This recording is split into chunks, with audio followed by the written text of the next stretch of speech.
اس کا 5واں باب 21ویں آیت سے 25ویں آیت تک آج ہم پڑھیں گے۔ تم سن چکے ہو کہ اللہ سے کہا گیا تھا کہ خون نہ کرنا، اور جو کوئی خون کرے گا وہ عدالت کی سزا کے لائق ہوگا۔ لیکن میں تم سے یہ کہتا ہوں کہ جو کوئی اپنے بھائی پر غصے ہوگا وہ عدالت کی سزا کے لائق ہوگا، اور جو کوئی اپنے بھائی کو پاگل کہے گا وہ صدر عدالت کی سزا کے لائق ہوگا، اور جو اس کو احمق کہے گا وہ آتش جہنم کا سزاوار ہوگا۔ بس اگر تو قربان گاہ پر اپنی نظر گزرانتا ہو اور وہاں تجھے یاد آئے کہ میرے بھائی کو مجھ سے کچھ شکایت ہے، تو وہی قربان گاہ کے آگے اپنی نظر چھوڑ دے اور جا کر پہلے اپنے بھائی سے ملاپ کر تب آ کر اپنی نظر گزران۔ جب تک تو اپنے مدعی کے ساتھ راہ میں ہے اسے جلد صلح کر لے، کہیں ایسا نہ ہو کہ مدعی تجھے منصف کے حوالہ کر دے اور منصف تجھے سپاہی کے حوالہ کر دے اور تو قید خانہ میں ڈالا جائے۔ آمین۔ خدا کے زندہ مقدس کلام کو پڑھا اور سنا جانا ہم سب کے لیے باعث برکت ہو۔ خدا کا نہایت شکر ہو۔ آمین۔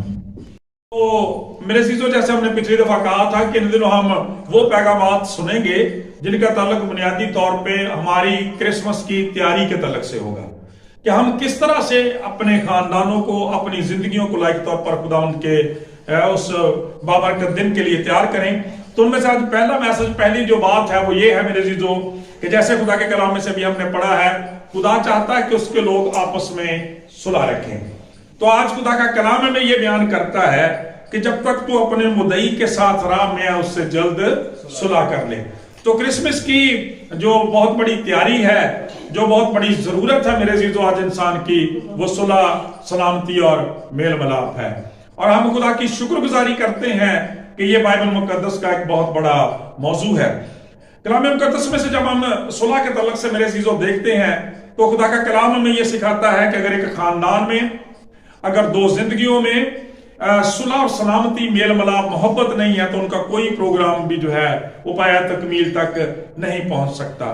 ان کی کوئی خوشی اور شادمانی جو ہے وہ حقیقی رنگ اختیار نہیں کر سکتی۔ چنانچہ خدا کا کلام آج ہمیں یہ سکھاتا ہے کہ جب تک تو اپنے مدعی کے ساتھ راہ میں اس سے جلد صلح کر لے۔ یہاں پہ جب ہم مدعی کے تعلق سے دیکھتے ہیں تو آپ سب جانتے ہیں کہ مدعی بیسیکلی وہ شخص ہوتا ہے جو عدالت میں ہمارے خلاف دعویٰ دائر کرتا ہے کہ بے شخص نے، اس خاندان نے میرا فلاں جو ہے وہ نقصان کر دیا، اور اس کے بعد پھر آپ کو پتا ہے وہاں پہ پورا مقدمہ چلتا ہے، کیس دائر ہوتا ہے، پھر خدا کا کلام بیان کرتا ہے، سارا پروسیس ہوتا ہے، دین پھر منصف جو ہوتا ہے، عدالت جو ہے، جج جو ہے وہ فیصلہ کرتے ہیں، اور اس کے پھر موافق جو ہے وہ مطلوبہ مجرم جو ہوتا ہے اس کو جو ہے وہ قرآن واقعی سزا دی جاتی ہے۔ چنانچہ خدا کا کلام آج ہمیں یہ سکھاتا ہے میرے عزیزو کہ ہمیں اپنی زندگیوں کو ان دنوں میں پرکھنے کی ضرورت ہے۔ جب ہم خدا کی شکر گزاری کرتے ہیں مقدس اور پاک ایام کے لیے، تو پھر خدا کا کلام یہ بیان کرتا ہے کہ یہ کرسمس کا موقع ہمارے لیے محض رسمی باتیں نہ ہوں، صرف ظاہری طور پر ہمارے نئے جوتے یا نئے کپڑے خرید لینے تک ہی کرسمس محدود نہیں ہونا چاہیے، بلکہ خدا کا کلام یہ بیان کرتا ہے عملی طور پر ہمارے دل، ہمارے خاندان بھی اس کے لیے تیار ہوں، اور اس کے لیے ضرور ہے کہ ہم صلح رکھیں۔ خدا کا کلام میرے عزیزو جب ہم اس طرح سے پڑھتے ہیں تو ہمیں پتہ چلتا ہے کہ جب ہم مدعیوں کی بات کرتے ہیں، کلام مقدس میں سے جب ہم دیکھتے ہیں خدا یسوع مسیح سے ایک دفعہ سوال کیا گیا کہ خدا کا سب سے بڑا حکم کون سا ہے، پہلا حکم کون سا ہے، تو پھر آپ نے جواب دیا تھا کہ خداوند اپنے خدا سے اپنے سارے دل، اپنی ساری جان، اپنی ساری طاقت اور اپنی ساری عقل سے محبت رکھ، اور اسی طرح سے اپنے ہمسائے کے ساتھ محبت رکھ۔ آپ نے فرمایا کہ انہی دو حکموں پر ساری توریت اور انبیاء کے صحائف کا مدار ہے۔ سو میرے چیزوں میں پتہ چلتا جب ہم کلام مقدس میں سے اس مدعی کے تعلق سے پڑھتے ہیں تو ہمیں بڑی اس بات کی حیرانی بھی ہوتی ہے، اور خدا کے کلام میں سے جب ہم جانتے پتہ چلتا ہے کہ سب سے پہلے جو ہے وہ خدا کلام مقدس کے مطابق انسان کے خلاف مدعی ہے، کیونکہ پاک کلام کے اندر لکھا ہوا ہے کہ سب نے گناہ کیا اور خدا کے جلال سے محروم ہیں۔ اور اسی لیے آپ کو پتا ہے مقدس متی کی وہ بابرکت انجیل ہے جس کے 6 باب کی 11ویں آیت میں جب آپ دعائے ربانی پڑھتے ہیں تو وہاں پہ لکھا ہوا ہے، اور جس طرح ہم نے اپنے قرض داروں کو معاف کیا تو بھی ہمارے قرض ہمیں معاف فرما۔ وہ جو گناہ ہے ہماری زندگی کے اندر، ہماری کمیاں ہیں، کمزوریاں ہیں، کوتاہیاں ہیں میرے عزیزو، وہ بیسیکلی سارے قرض ہیں جو ہمیں خدا کے حضور اتارنے ہیں۔